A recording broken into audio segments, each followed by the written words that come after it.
Hi everyone, it's Rachel Pether for FintechTV and we are live at Solana Breakpoint here in Abu Dhabi. I am joined by Jack Collier, who's the Chief Growth Officer of IO.net. Jack, thanks so much for coming on the show today. Thanks for having me. So let's start with some overarching basics. What is IO.net? Tell me more. So IO.net, it's a Solana-based decentralized GPU net marketplace. And what we do is we essentially get GPU providers from all over the spectrum, whether that's just somebody, with a 4090 or a GPU chip at home, running a server at home, all the way through to large data centers. We kind of pull that supply and we serve that to customers. And so what that means is we're able to offer a diverse set of GPUs at on demand, so people can come in and flexibly spin up a cluster, spin down a cluster. We offer for cheaper pricing than, say, compared to AWS and Azure and GCP. And we can do that in a way that is in keeping with all the crypto values. Like, it's transparent, it's fair, and it's sort of a new way of being able for people to get access to GPUs without paying the big price tag.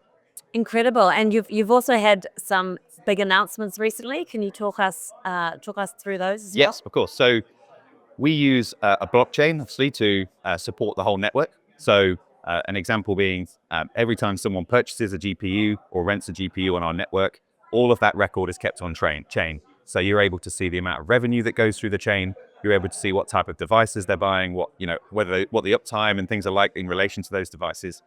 And the way we encourage suppliers when we first launched the project back in July was we did a supplier-based incentive program with our tokenomics. So there are emissions that come from that token, and we use those emissions to incentivize people to come and join. So great, every DeP basically in existence has done this to sort of bootstrap their network. So it's encouraging lots of suppliers to come and join. Now, there gets to a point where that actually is no longer a sustainable model for a DePIN network, because as price goes up, supply of the token goes up, the suppliers are getting a lot of value out of the network, and as the price goes down, obviously the value that they're getting goes down, and so they're not protected by the economic shocks of the token itself. And obviously, with it being an inflationary system, we're constantly giving out rewards for supply. It's not really sustainable in the long term. So what we've done yesterday was we launched the IDE, which is the incentive dynamic engine of how we treat tokenomics. And what that does is it flips it on its head. It goes from a supplier incentive to a demand incentive. So as we sell GPUs, then we emit to be able to reward suppliers for the participation in the network.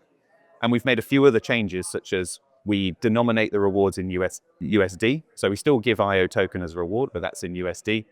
And what's quite novel is we've also created what we call a vault structure. So as the price of the IO token goes up or down, we keep a reserve within those vaults that we can use to basically make up any reward difference or incentive difference to be able to ensure that a supplier gets a consistent payout for their device.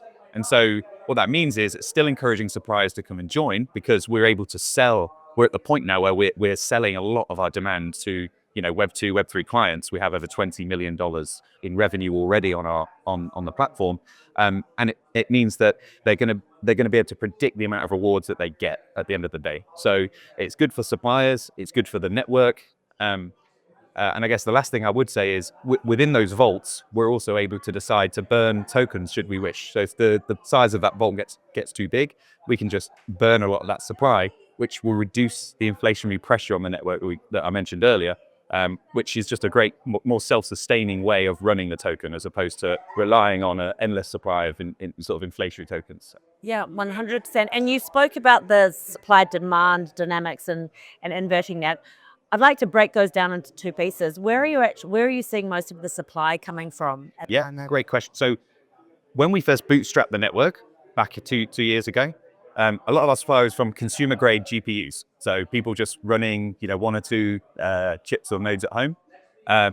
And over the first sort of 3, 4, 5 months, we were also working with larger data centers to get more enterprise-grade GPUs onto our network.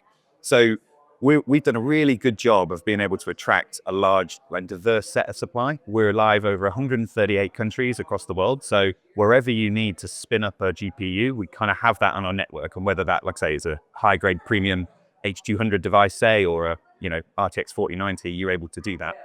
And so, yeah, whatever use case you have to be able to solve for, I feel like we have that. Whether you're price sensitive and need to use a lower grade chipset, which often aren't available with the large hyperscalers anymore, or whether you need a cheaper enterprise grade device, we have that. So that's on the supply side then. So moving to the demand side, is it mainly on the retail side, institutions? Tell me a bit about the makeup of that. Yes. So the majority of our customer base are actually like non-crypto based projects. So, and they're mainly AI fights, right? So in AI, especially as it's taken off now, you need a large amount of compute power to run the models, train the models, whatever it is. And they don't care whether you're whether it's a Web 3 or Web 2 solution. They just want to make sure they have cheaper, more flexible access to GPUs. And so, yeah, we kind of market to that audience primarily. Not to say we don't market to Web 3 customers. We have a large group of Web 3 customers as well. But what we're really trying to do is break down those barriers and bridge the gap between Web 3 and Web 2. My personal conviction is that I think DePIN will be the next big breakthrough in crypto. We've broken through on the finance side, on the payment side. And I think, being able to use blockchain to be able to solve this compute crunch and this crisis we have on that side, I think will be the next narrative. Because like I said, we already have $20 million in total network earnings on IO.net, and that's only growing. And it's because, like I say, the technology of blockchain is able to solve for this problem, of where people are looking for GPUs and are having to pay too much, or they just can't get access to them. I love the narrative around this of using Web3 to solve a real world problem. I almost feel like oftentimes it's the other way around, whereas we try and create something out of Web3, or we create it in Web3 and hope that it solves a problem. But this is just a perfect example of, Yeah, and the founder's story is like, they came across this issue first. This is why they wanted to solve for it. They had a large need for compute power, and they couldn't get it. Imagine you're like a startup with, you've got you're very short on funds. You maybe seed round or whatever it is.